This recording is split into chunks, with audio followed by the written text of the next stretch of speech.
안녕하세요. 미북이입니다. 오늘은 최근 가장 이슈가 되고 있는 은행 리스크 관련된 얘기와 BNKU에 대해서 말씀을 드리려고 해요. 아시겠지만 은행 리스크는 아직도 진행 중에 있습니다. 이건 앞으로 어떻게 될지 아무도 모르기 때문에 계속 지켜보면서 상황에 맞게 대응하는 것이 최선이라고 보고 있어요. 오늘은 도이치뱅크 CDS가 이슈가 되고 있습니다. 지금 보시는 것은 도이치뱅크의 CDS 스왑입니다. 쉽게 말해서 도이치뱅크 파산에 베팅하는 수치라고 보시면 되고, 현재 수치가 170 정도니까 전일 대비해서 대략 18% 정도가 상승했어요. 최근에 이슈가 됐던 크레딧 스위스의 CDS 스왑 상승과 같은 맥락이라고 이해하시면 됩니다. 결국 어떤 이유가 됐던지 간에 도이치뱅크 재무 건전성에 대한 우려가 강하다는 의미예요. 개인적으로는 이런 사태가 미국 대형은행들까지 영향을 미치지 않을 것이라고 생각을 합니다. 지금 당장 영향이 아니라 좀 중장기적으로 봤을 때로 말씀을 드리는 겁니다. 대형은행 얘기가 나와서 설명을 드리면 BNKU 구성 종목을 좀 보여드릴게요. 보시면 미국에서 가장 큰 대형은행 10개가 동일한 비중으로 구성이 되어 있습니다. 해당 10개의 대형은행 3배 레버리지라고 보시면 되고요. 정확하게 반대되는 상품은 BNKD입니다. 제가 이 BNKU를 왜 설명을 드리냐면, 일단은 금융이라는 것은 이 자본주의 체제의 근본이고 토양과도 같습니다. 즉 절대 무너져서는 안 되고 무너질 수도 없는 근간이라는 말이에요. 만약 어떤 은행이 파산이 된다면 그것으로 끝나는 게 아니라 은행에서 나온 온갖 파생 상품이나 채권, 대출과 같은 모든 게 얽혀서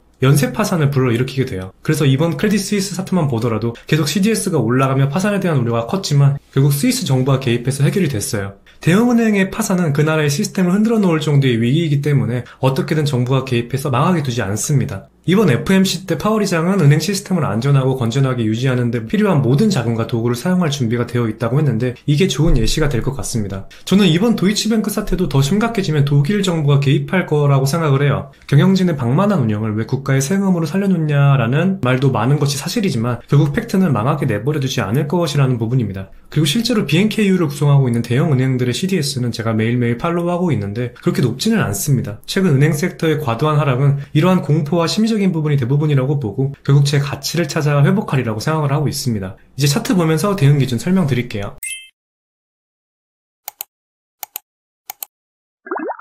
보시면 낙폭이 굉장히 심해요. 저번 달에 비해 거의 60% 가까이 폭락한 상황입니다. 그리고 거래량도 지금 보시면 그 전에 비해서 급격하게 급증한 것을 확인할 수 있습니다. 거래량이 급증했다라는 것은 변동성과 이동성이 증가한다는 의미예요. 즉 데이트레이더들이나 스킬퍼들이 많이 붙었다는 말입니다. 그래서 BNKU 투자 의향이 있으시다면 기술적인 분석을 병행하는 것이 유리합니다. 우선 말씀드리고 싶은 점은 최근 이슈로 인해서 지금처럼 폭락한 구간에서는요, 무조건 분할 매수로 접근하셔야 됩니다. 리턴이 굉장히 큰 만큼 리스크도 크기 때문에 진입하게 된다면 성향에 맞춰서 원칙 세우셔야 돼요. 이런 변동성 구간이 결국 큰 수익까지 이어진다는 것은 자명하지만 어디가 저점인지 알 수 없기 때문에 리스크 관리하면서 매매하셔야 됩니다.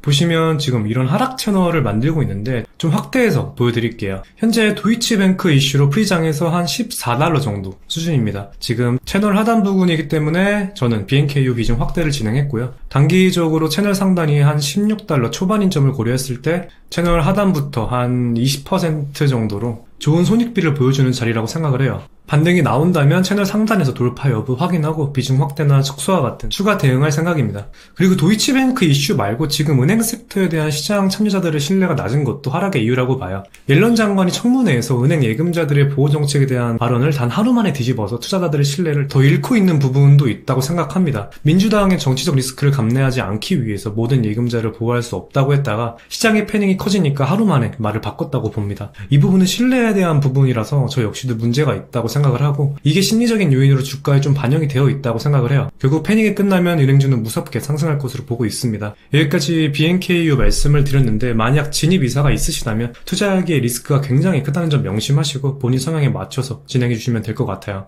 그럼 영상 여기서 마무리하겠습니다. 시청해주셔서 진심으로 감사드리고 도움이 되셨다면 구독과 좋아요 한 번씩 부탁드릴게요. 문의사항은 댓글 남겨주시면 답변 드리겠습니다. 감사합니다.